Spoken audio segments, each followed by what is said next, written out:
Assalamu alaikum wa rahmatullah wa marhaba bilga' al-muslimin. L'Afrique du Nord, le Maroc, l'Algérie et beaucoup d'autres pays arabes font face à d'énormes défis et de tensions qui sont de plus en plus exacerbées par leur situation économique, leur situation diplomatique et des conflits à leurs frontières. Le cas de l'Algérie, avec une instabilité politique chronique, avec une tension au Sahel, la présence de troupes russes, la présence de troupes étrangères en Libye, mais aussi un risque de séparatisme à l'intérieur même du pays. Aujourd'hui, on va parler de ce sujet. Farhat Mhenni, fondateur et président du mouvement pour l'autonomie de la Kabylie, appelé plus communément le MAC, a été créé en 2001.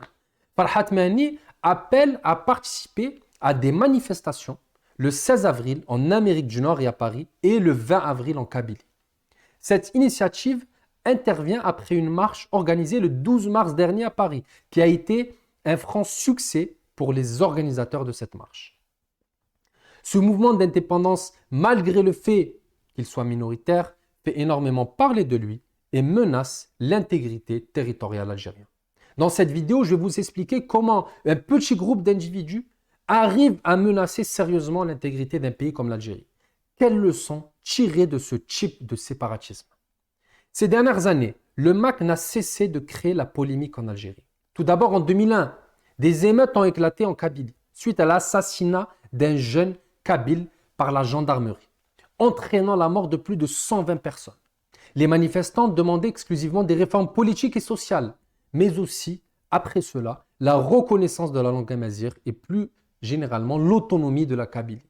Le mouvement pour l'autonomie, donc le MAC, qui a été créé en 2002, porte ses revendications autonomistes. Depuis lors, de nombreuses manifestations et rassemblements ont été organisés pour réclamer l'autonomie de cette région. À chacune de ces manifestations, le nombre présent dans ces rassemblements est impressionnant. Comment ça s'explique? Malgré le fait que les Kabyles souhaitent majoritairement exister dans la nation algérienne, les militants du MAC, de par leur attachement à leur cause, arrivent à faire trembler les généraux algériens. Alors, quelles sont les leçons à tirer de la fébrilité et de la faiblesse de la Mouradia face à ces revendications kabyles? La volonté du MAC de se séparer de l'Algérie soulève des questions importantes sur la capacité de l'armée algérienne de sauvegarder l'unité nationale.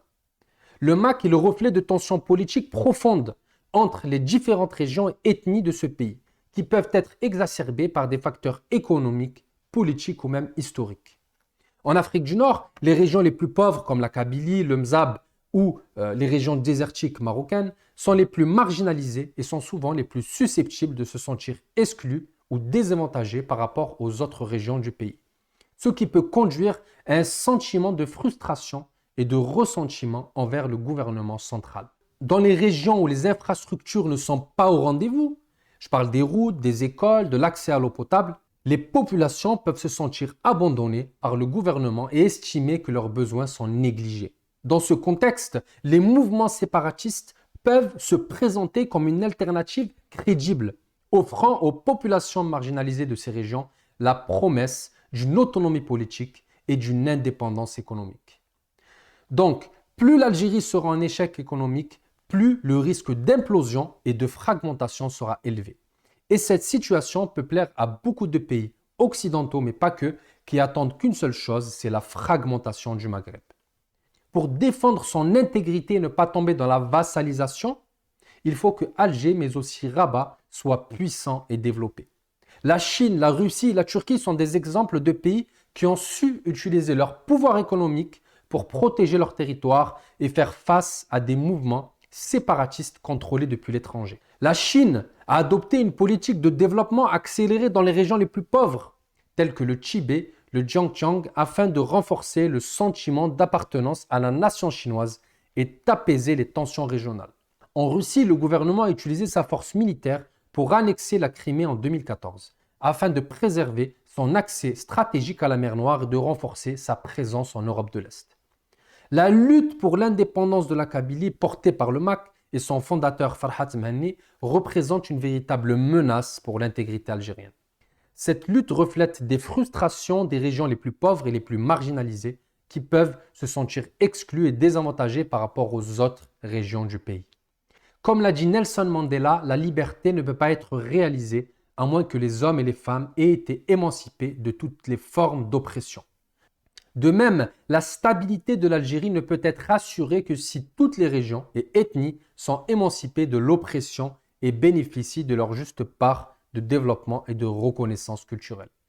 Barakallahu fikum, j'espère de tout cœur que cette vidéo vous a plu. N'hésitez pas à partager, à liker et me laisser un commentaire en vous présentant et en restant respectueux. Barakallahu fikum, excellent Ramadan à tous. Bon week-end. Assalamu alaikum wa rahmatullahi wa barakatuh.